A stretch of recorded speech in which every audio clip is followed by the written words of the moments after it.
Mga igsuon sa makausap pa maayong buntag kanatong tanan. Ang atong ibanghilyo karon nini nga kabuntagon nagahisgot kini bahin sa kinabuhi ni Kristo diin sila gilansang sa krus. Sa kasaysayan sa simbahan adunay mga tao nga nagtuo nga ang kamatayon ni Kristo sa krus mao ang kahumanan o katapusan sa simbahan. Apan ang kamatayon ni Kristo nga isa sa mga rason nganong maglig-on ang simbahan. Gipakita dinhi mga igsuon sa Juan 3:10 nga gihigugma sa Dios ang kalibutan. Iyang gipakita diri nga tungod sa gugma ni Kristo ang katumanan sa saad. Gipakita diri nga ang krus mao kini ang katumanan sa gugma sa Dios kanato. Didto niya gipakita sa krus ang iyang dakong paghigugma. Kung ato gong pamalandungan mga igsuon, ang kasakit sa mga lansang nga mutaop sa iyang mga kamot. Kung dili siya nahigugma kanato, kung dili siya nagtuman sa kabubuton sa iyang amahan, dili gina niya mabuhat. Apan tungod sa iyang dakong gugma sa mga katawhan sa Dios, dili sa mga katawhan lamang kundi sa tibuok nga kalibutan, mao nang giantos niya ang kasakitan didto sa krus tungod sa dako niyang paghigugma sa tanang katawhan. Pamalandungan nato unsa ka sakit. Labi na ang bisan gani sa iyang kamatay. Wala na ang iyang espiritu. Kung kita magtan-aw sa tao nga dunggabon, nga atong makita sa atong duha ka mga mata, nga ang usa ka tawo dunggabon pinaagi sa punyal, daw makita nimo ang dugo nga muagas sa iyang lawas. Di ba kita mismo mubati ni ana nga kasubo? Tungod kay ang dugo nagsimbolo man kana sa kinabuhi. Mao na mga igsoon nga sa atong ibanghilyo, ang katumanan sa saad mao gyud ang krus.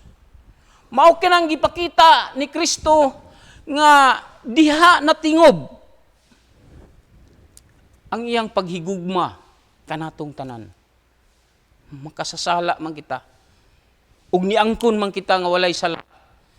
Diha niya gipakita sa krus nga siya ang unang nahigugma kanato. Sa iya sang pagtuman sa kabubuton sa amahan, gihimo niya nga giula ang iyang dugo alang lamang sa iyang paghigugma kanatong tanan. Dinhi sa ikaduhang nga bahin, ang Ginoo nagdahom sa atong kamatayon pinaagi sa pag-antos sa atong espirituhanong kinabuhi. Hinuon iyang gihatag ang iyang kinabuhi aron kita magkinabuhing mabungahon og mahadlokon kaniya. Kining sagrado nga kasing-kasing nga karon gisaulog nato ang Sacred Heart of Jesus. Ang kasing-kasing ni Kristo nga sa ato pa hingpit nga pagkabalaan ug walay sukod nga gugma sa Dios. Sa ikatulo nga bahin, ang dugo ug ang tubig nga niaga sa iyang lawas, nagsimbolo kini sa kaluwasan sa tanan katawhan, nga nibuhagay diin gidunggab sa bangkaw ang kilid ni Hesus, nigawas ang dugo ug tubig nga maoy nakaluwas kanatong tanan, nga maoy nakahatag kanatong kayuhan sa tanantang balatian, sa tanantang mga ginapangayo kaniya, mao katoy nakahatag tungod sa iyang gugma nganhi kanatong tanan. Dinhita sa gisgutan nato ang bahin sa ang gisgutan sa ebanghelyo nga gipakita sa nahitabo aron kita motuo. Gipakita dinhi nga tinuod ang nahitabo. Kining pagka nakakita sila, adunay witness. Mga igsoon, kung dunay kaso, dili gid kana aprubahan sa huwes kung walay mga witness. Dili mo pasaka ang mukaso kung walay pruweba nga gipakita nga aduna gay nakakita niini. Mao kini si Ginoong Jesucristo. Duna gay mga tao nga nagsudong diin gidunggab siya. Mausab kita, mga igsoon, nga sa atong pagkinabuhi, atong pamalandungan, nga wala gid kitay mahimo kung wala ang Dios. Labi na karon mga panahon nga niabot kanato kining pandemic, daghan kayo ang nagmagul-anon.